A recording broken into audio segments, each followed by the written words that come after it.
welcome to my e-learning YouTube channels. Today in this video we are going to discuss about mutual fund product and services, unit number 4th on subject mutual funds, on that concepts mutual fund products. Last videos we discussed about basically under that is your open-ended and closed-ended schemes, that is will be classified based upon the structure wise. Now in this videos we will discuss about some more mutual fund products and services. Some of the schemes will be classified. Now the first is to go for that is as per the classification of investment objectives. Now if as we knowing about that investment objectives are maybe always investor want more return, less risk, then liquidity he want, then tax benefit he want, then hedge against inflation he wants, then other benefit he also wants. So based upon investment objectives, the mutual fund schemes has been available. As you know about the 11,000 plus schemes are available. So based upon that, as per the investment requirements, that mutual fund schemes are available. So we'll go for that. What are the schemes are available as per investment objectives? Under that, the first one, growth schemes. And when the word growth schemes comes, the intention of growth schemes has been determined by AMC, that is to provide capital appreciation over the medium to long term period purpose, and the major part of this we are going to invest in the equity market only, equity schemes. And here investor is having different option like dividend option, capital appreciations. The investor may choose an option depending on the preferences. If he want only capital appreciation, he has to go for growth with capital appreciation. If you want a dividend, you can go for dividend only, or if you want both, you can select both investors, that is growth plus dividend. Then growth schemes are good for investors having long-term perspectives, seeking appreciation for a period of time. Then this growth schemes returns has been are very volatile as they trace stock market performance. Obviously, if you want a growth means it is will be depend upon the market performance. So if market performance is not stable, it is always changing. When the markets are not doing well, the scheme would invest more bonds and vice versa. Means if this equity, if you invest in growth and the market is not stable, it is going to be volatile, then the stock markets are not doing well, then the AMC will invest in bonds and they will generate the returns. Then how these equity funds are available? So we will go for a diversified fund under that growth, that will be available for equity, that is a large cap, mid cap, small cap, multi cap, then sectorial, ELSS, then dividend. We'll go for one by one how the equity funds, mutual funds are available. So when you go for large cap, mid cap and small caps, as we know about that, if you invest in a stock market, the large that is the investment in large companies, investment in medium companies or small companies. So same things in the way of that is mutual fund, that is the fund that invested in large companies. We are generating that experience of slower growth rate and have much lower risk than capital mid cap company due to the size. Will have the low risk, but the return is also less. They are also known as the blue chip companies. And then mid cap companies invest predominantly in the medium companies. Most of the medium companies experience a higher growth rather than large. That will be generated as not more risk also, not less risk also. Then small cap, it refers to that company that is relatively new and where have the lower market capitalizations, where then comes to the first time in the market. Then comes to multi-cap fund, that is this fund invest across the market capitalization, that is involve both, involve large also, medium also, small also. That will be included about multi-caps rather than investing only your large or maybe in a mid or maybe small. They are invested in three of them, so that is multi-cap fund. Then tax saving funds. Now this particular scheme specifically related to the benefit of tax, where we have to always investor want to be get that some of the investment to do that, we have to want that is the tax benefits. So that purpose they are going to invest specifically. So as per this schemes, the investor will get tax benefit up to 1.5 lakhs, that's per the income tax act 1961. Now the lock-in period, that is for 3 years, so it should be completely fixed that 3 years purpose. And that is we are knowing about as a equity linked savings schemes. Then equity income or dividend yield schemes. So here investor wants to the dividend regularly, high dividend, which provides a steady stream of cash flows by way of dividends. So basically here this kind of schemes, multi-cap, where we invested on that, where combination of that large cap, medium cap and small cap, tax haven schemes, that is intention of tax benefit point of view, they are going to be invest. Then equity income, that is they are going to be invest in dividend yield schemes basically, and they are going to be diversified the portfolio companies relatively high dividend yield. Then comes to these all comes to the point of that is diversified funds. Then equity fund is having the sector fund also. That sector fund, that is we are going to be investing in particular sectors, that is banking sectors, investment of that is banking companies or various other sectors. So basically we are going to be investing in a bank, so we have to purchase in a bank, banking companies mutual funds. And then thematic funds invest in a line with the investment themes, that is for example infrastructures funds, in particularly in infrastructure activities. Then arbitrage funds, these funds exploit arbitrage opportunities such as risk is enterprise but return is earned. So the arbitrage is a sort of taking advantage of price differentiation. So here the risk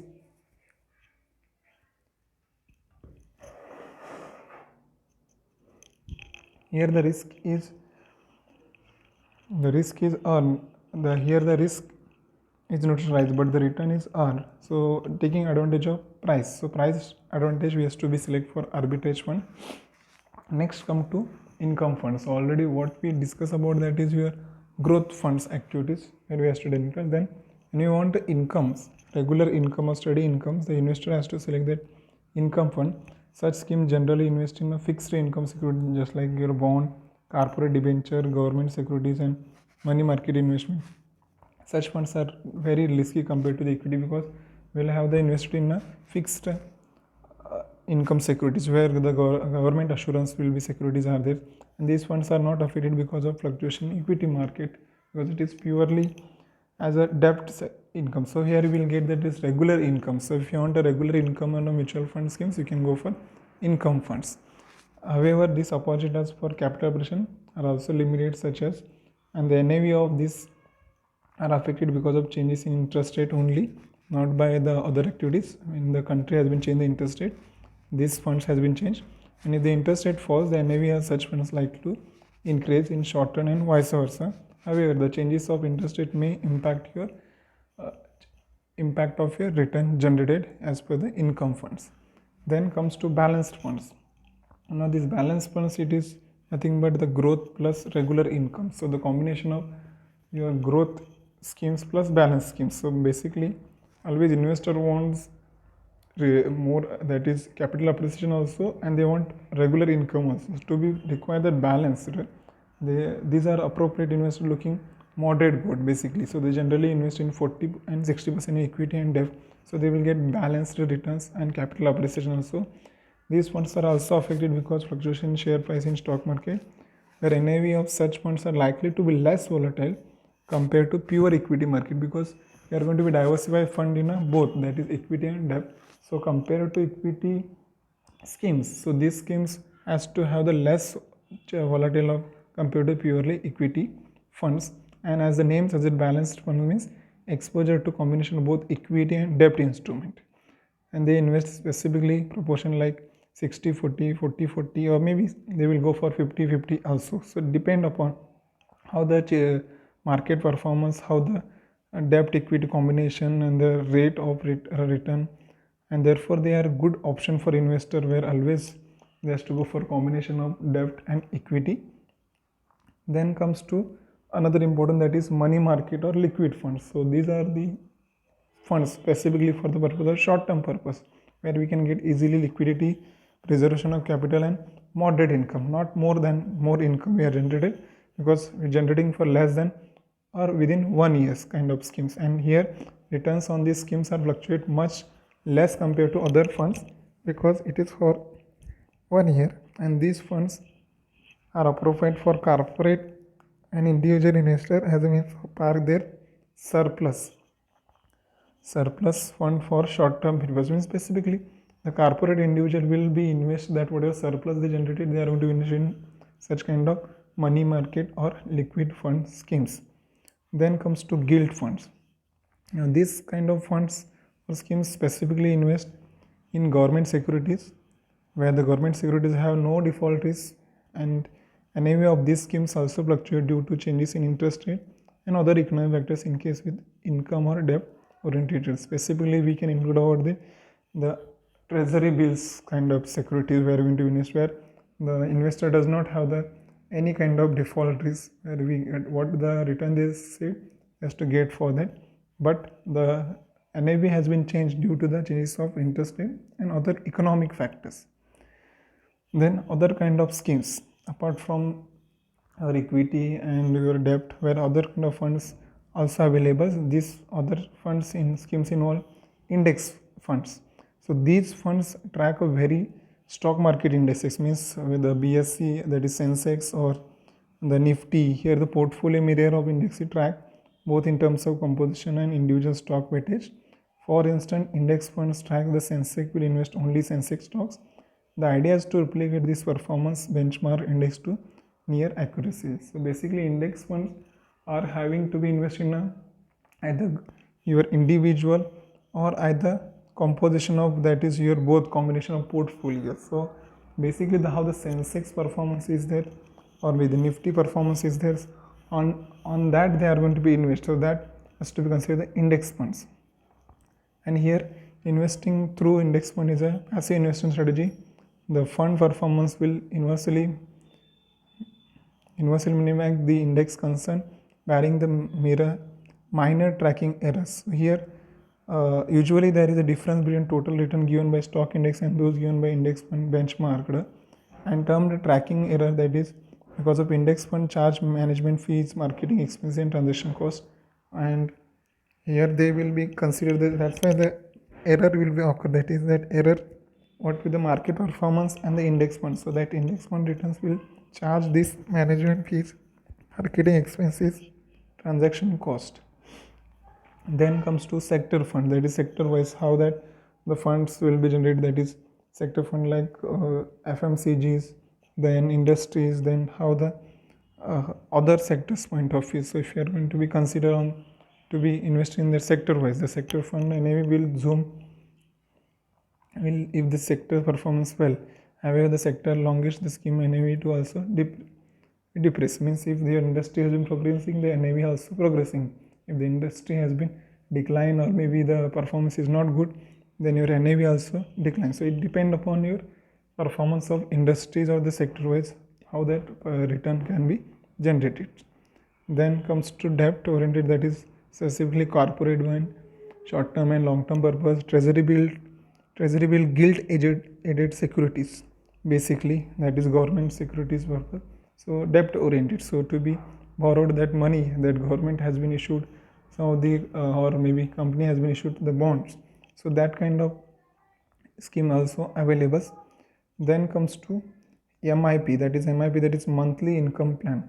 So whatever things already we discussed about that, all are comes in the open-ended schemes are available. On this all we are discussing about now, that is MIP, that is monthly income plan. It is as a part of closed-ended schemes, because this plan seeks to provide regular income by declaring dividend, and if the investor largely in debt securities basically, however a small percentage invested in equity share to improve the scheme yield. And this plan is also called debt-oriented hybrid schemes. Monthly income is however not assured, depend upon the distribution of surplus of the scheme. So the monthly plan has been also has to be invested, and basically this MIP has been invested in a debt-oriented schemes. Then comes to fixed maturity plan. This is also another scheme of closed-ended schemes, where buy and hold strategy, no frequent tradings. Once we buy, we can be wait for the maturity of that plan, and buying and holding a stock for long term only, not for short term. Example, it is passive funds, and it is closed-ended of debt fund, where maturity and bond will be the FM maturity and bond maturities will be same. Fund manager will invest bond whose maturities comes in maturity are same. 3-year FMP will invest only in bonds in a particularly 3 years. So this MIP and FMPs are the close-ended schemes where we have to consider the fixed incomes and the maturity, the return can be generated that is up to maturity period only. Then capital protection oriented schemes. So these are the schemes endeavor to protect the capital invested through suitable orientation of portfolio structures, and here the investor will get some of the protections to the whatever portfolio structures he has been framed, and not by bank from any bank guarantee or insurance cover. Here SEBI stimulate require this type of schemes to be close-ended in nature, specifically listed in stock exchange and intended in the portfolio structure would have to be mandatory rated of credit rating agency. So if you want a capital protection oriented schemes, you should be go for that. Your required that is your portfolio structure properly, and your company should be in a listed, and it should be have the credit rating agency. Such kind of company only can offer this kind of capital oriented schemes, and the portfolio structure could be set aside major portion of the assets capital safety and could be invested in highly rated debt instrument one portion, and remaining portion will be invested in equity instrument to provide capital appreciations. And capital protection schemes should not be confused with capital guaranteed schemes. Then gold exchange traded funds, basically this is for that is gold ETF. So here all the funds invested in gold 99.5 purity, and they are managed by the fund manager who track daily gold price and trace physical gold to optimize reason. So the units of gold ETF are traded stock exchanges and offer high liquidity for both buyers and sellers. So here we are going to be investing in mutual fund that is in a gold specifically. So that gold exchange, there the gold companies are there. So they had been invested in 99.5% in gold. So such kind of schemes also available for the liquidity purpose. Then gold fund versus gold ETF. As we first look at the both appear similar but have some differences. The first difference it is gold ETF are priced transparently based upon international gold price. Basically ETF, that is exchange traded fund, where the gold funds are invested in gold ETF and other related to assets. So gold fund are invested in ETF and their NAV depend upon the gold price as well as the price of other assets than fund hold. Through the value of gold fund portfolio closely track the value of gold correlation is not high and transparent to gold ETFs. Now basically what the difference is there in gold ETF and gold fund. Gold ETF are priced depend upon on the international gold price, where the gold funds are invested in the gold ETF only, and their prices are depend upon the international rates also and other assets also. Then comes to mode of investment. To be invested in gold ETF can purchase from stock exchange and require demat account, where gold fund can be purchased from mutual fund without demat account. So another major difference, that is gold ETF we can go for exchange stock exchange market only, and that purpose we require demat account.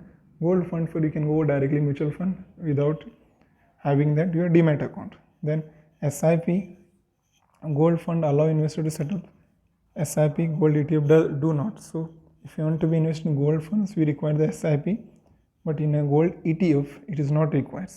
The minimum investment amount, gold fund allows minimum investment 1000 as a SIP's point of view, but the gold ETF typically require minimum investment amount of 1 gram of gold is close to rupees 3000 at current price. Maybe the price has been changed. So this is one example, but we can require here 1000 in a gold fund, but it is required here as a price of has to go for 1 gram of gold, whatever may be the market price. So it depends on that. So if you invest in minimum amount as to gold fund 1000 rupees required, but gold ETF 1 gram of gold you should be purchased.